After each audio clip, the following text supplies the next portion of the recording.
আজকের অনুষ্ঠানের প্রধান অতিথি মহামান্য রাষ্ট্রপতি জনাব মোহাম্মদ শাহাবুদ্দিন, অনুষ্ঠানের সভাপতি professor doctor AZM Zahid Hossain MP, মাননীয় মহিলা ও শিশু বিষয়ক মন্ত্রী, বিশেষ অতিথি মিস্টার স্টিফেন লিলার, বিশেষ অতিথি মাননীয় প্রতিমন্ত্রী ফারজানা শারমিন এমপি, অদম্য নারী পুরস্কারে ভূষিত সাহসী নারীগণ, সমাগত সম্মানিত সুধীমণ্ডলী, আসসালামু আলাইকুম। আজ আন্তর্জাতিক নারী দিবস 2026-এ আমরা একত্রিত হয়েছি কয়েকজন অসাধারণ, শ্রেষ্ঠ, অদম্য নারীদের স্বীকৃতি দিতে। তাদের দৃষ্টান্ত চিরদিন দেশের মানুষের কাছে অনুকরণীয়, অনুসরণীয়, অনুপ্রেরণার। তাদের জীবন সংগ্রাম মনে করিয়ে দেয় অদম্য মনোবলই মানুষের সবচেয়ে বড় শক্তি।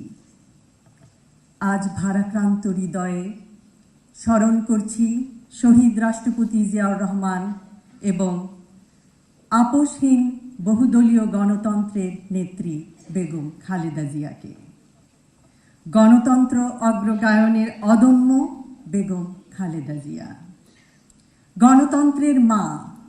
শত অত্যাচার অবিচারের ফলেও তিনি ছিলেন আপোষহীন, ধৈর্যে অবিচল। তার স্মৃতি চির অব্যয়, চির অক্ষয়, অমর। তার জীবন গুরুত্বপূর্ণ শিক্ষা দেয় নারীর শক্তি তার দৃঢ়তায়, আর নেতৃত্বের শক্তি তার সাহসে। তার মন সদা কেঁদেছে দেশের নিষ্পেষিত, নিপীড়িত মানুষের জন্য। তার বজ্রকণ্ঠ সদা সোচ্চার হয়েছে স্বৈরশাসনের শোষণের বিরুদ্ধে। তিনি মা, তিনি যোদ্ধা, তিনি ন্যায় বিচারক, তিনি আমাদের চলার পথের পাথেয়, গণতন্ত্রের পথপ্রদর্শক। She was the torchbearer of democracy for all the democracy-loving people around the world. জাতিসংঘে একটি বহুল প্রচলিত উক্তি আছে, নারী যখন এগিয়ে যায় তখন একটি জাতিও এগিয়ে যায়।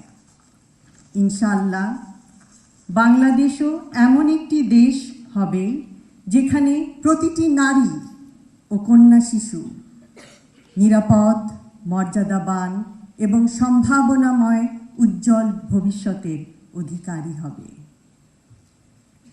আজ এই দিবসে বাংলাদেশের সকল নারীকে জানাই আন্তরিক শুভেচ্ছা ও অভিনন্দন।